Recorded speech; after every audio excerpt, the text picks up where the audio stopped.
We are told in the Doctrine and Covenants that after the Dans testimony la Doctrine et Alliance, il nous est dit qu'après le témoignage des serviteurs de Dieu, suivra le témoignage de tremblements de terre et d'autres événements.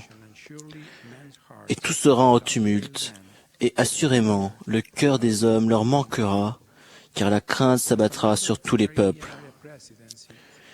Membre de la présidence de l'interrégion des Antilles, j'ai personnellement vu des saints fidèles qui ont remplacé la peur par la foi. On peut comparer les leçons apprises à Haïti aux exemples du livre de Mormon. L'impression de cette terrible destruction m'a fait penser aux paroles du 28e chapitre d'Alma. Ce fut un moment où de grands pleurs et de grandes lamentations se firent entendre dans tout le pays. 42 membres ont perdu la vie et leurs parents et amis pleurent vraiment la perte des leurs. Néanmoins, ils se réjouissent et exultent dans l'espérance et même savent selon les promesses du Seigneur qu'ils sont ressuscités pour demeurer à la droite de Dieu dans un état de bonheur qui n'a pas de fin. L'Église a immédiatement envoyé de l'aide aux membres et aux non-membres, une aide qui a été distribuée sous la direction des dirigeants locaux de la prêtrise et de la société de secours. Non seulement ils ont reçu de l'aide médicale, de la nourriture et d'autres produits de première nécessité, mais ils ont également reçu de leurs dirigeants locaux conseils, directives et réconforts. Ils ont le soutien des membres de l'Église du monde entier qui pleurent avec ceux qui pleurent, oui, et consolent ceux qui ont besoin de consolation. Différents prophètes d'époques diverses nous ont avertis d'une autre tragédie moins perceptible, mais non moins importante. La mort affreuse qui s'abat sur les méchants, car ils meurent quant à ce qui a trait aux choses de la justice, car ils sont impurs, et rien d'impur ne peut hériter le royaume de Dieu. Néphi a enseigné ce principe à ses frères en leur disant que les gens qui meurent dans leur méchanceté seront rejetés aussi quant aux choses qui sont spirituelles, qui sont relatives à la justice. Samuel, le prophète lamanite, a enseigné « Quiconque ne se repent pas est coupé et jeté au feu, et une mort spirituelle s'abat de nouveau sur lui, oui, une seconde mort, car il est de nouveau retranché de ce qui a trait à la justice. » La tragédie de mourir aux choses qui sont spirituelles a plus d'effet pour qui a été une fois éclairé par l'Esprit de Dieu et a eu une grande connaissance des choses qui ont trait à la justice et est ensuite tombé dans le péché et la transgression. Il devient plus endurci et ainsi son état devient pire que s'il n'avait jamais connu ces choses. Nous, parents et dirigeants, devons veiller sur nos membres et nos familles en les aidant à rester loin des choses qui pourraient les conduire à la mort spirituelle.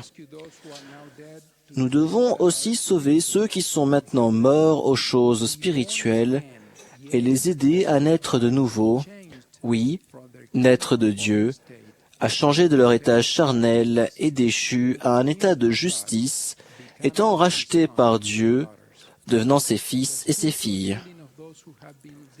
La guérison spirituelle des gens qui sont morts aux choses qui appartiennent à la justice est opérée par le pouvoir de l'expiation, par la conversion à la vérité et par l'adhésion au principe de la justice.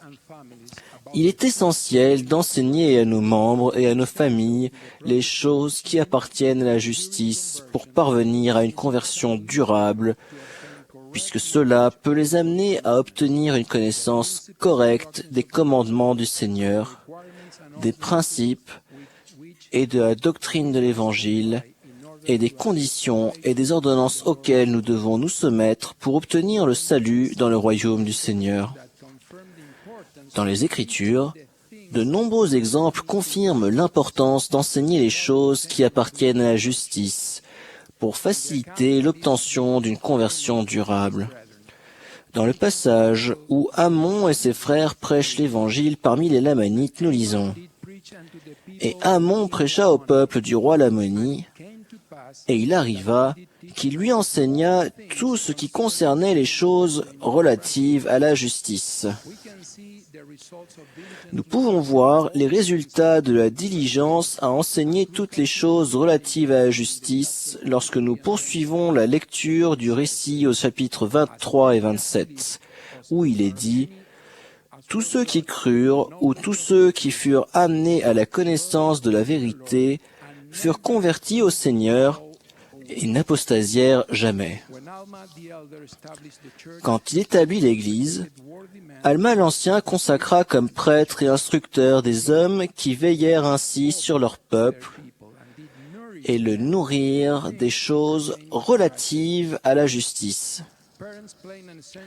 Les parents jouent le rôle essentiel d'aider leurs enfants à comprendre les choses relatives à la justice. Dans le livre de Mormon, nous voyons que Alma, attristée par l'iniquité, les guerres et les querelles qui existaient et affectée par la dureté de son cœur, du cœur de son peuple, fit rassembler ses fils afin de donner à chacun séparément sa charge concernant les choses relatives à la justice. Il est intéressant de remarquer qu'il a donné des enseignements et des directives à chacun de ses enfants séparément, en adaptant ses instructions à chaque fils selon ses besoins. Il leur a rendu témoignage et leur a enseigné la doctrine et les principes, les préparant ainsi à prêcher ces mêmes principes aux autres.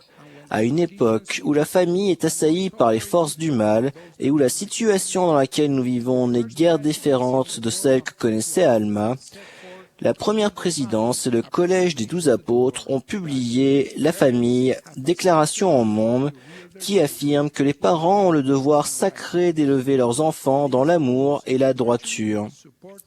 Cela inclut de les édifier, de les soutenir et de leur enseigner tout ce qui est relatif à la justice, afin qu'ils restent fermes, avec au rein la vérité pour ceinture, revêtus de la cuirasse de la justice, et avec pour chaussure à leurs pieds la préparation de l'évangile de paix. Tout comme à l'époque d'Alma, nos dirigeants veillent aussi sur les membres de l'Église et les nourrissent des choses relatives à la justice. Ces choses nous aideront à parvenir à une conversion durable. Dans le document intitulé « Orientation de la formation des dirigeants » révisé le 10 décembre 2009, la première présidence et le collège des 12 apôtres demandent que la prêtrise et les dirigeants d'auxiliaires incitent tous les membres de la famille, parents et enfants, à étudier les Écritures, à prier régulièrement et à appliquer l'Évangile de Jésus-Christ. L'étude des Écritures, la prière régulière et la mise en pratique de l'Évangile sont des œuvres de la justice et le Seigneur a révélé cette promesse merveilleuse. Celui qui accomplit les œuvres de la justice recevra sa récompense, c'est-à-dire la paix dans ce monde et la vie éternelle dans le monde à venir. Pour enseigner plus efficacement les choses relatives à la justice, il est important de comprendre qu'en plus de transmettre des informations, nous devons faciliter la révélation. La personne que l'on instruit peut ainsi éprouver le désir de connaître personnellement ses principes. Le Seigneur a révélé à Hyrum Smith, par l'intermédiaire de son frère Joseph Smith, le prophète, « Je te donnerai de mon esprit ce qui éclairera ton intelligence, ce qui remplira ton âme de joie.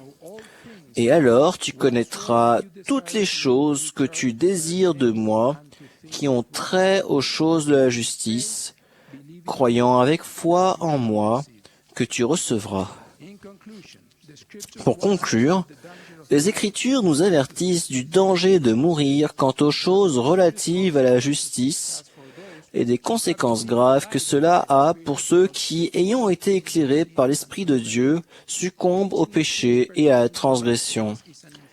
Il est important d'enseigner les choses relatives à la justice pour aider les gens à accéder à la connaissance de la vérité à être convertis et à rester fermes dans la foi au Christ jusqu'à la fin. Les parents ont le devoir sacré d'enseigner à leurs enfants les choses relatives à la justice. Les dirigeants et les instructeurs peuvent veiller sur les membres qui leur sont confiés et nourrir en leur enseignant diligemment toutes les choses relatives à la justice. Cela peut se faire de manière plus efficace si la révélation est facilitée pendant le processus d'enseignement, ce qui donne aux gens le désir d'être éclairés par l'Esprit. Alors, quand ils en font preuve de foi, l'Esprit peut leur faire connaître les choses relatives à la justice. Je témoigne de cela au nom de Jésus-Christ. Amen.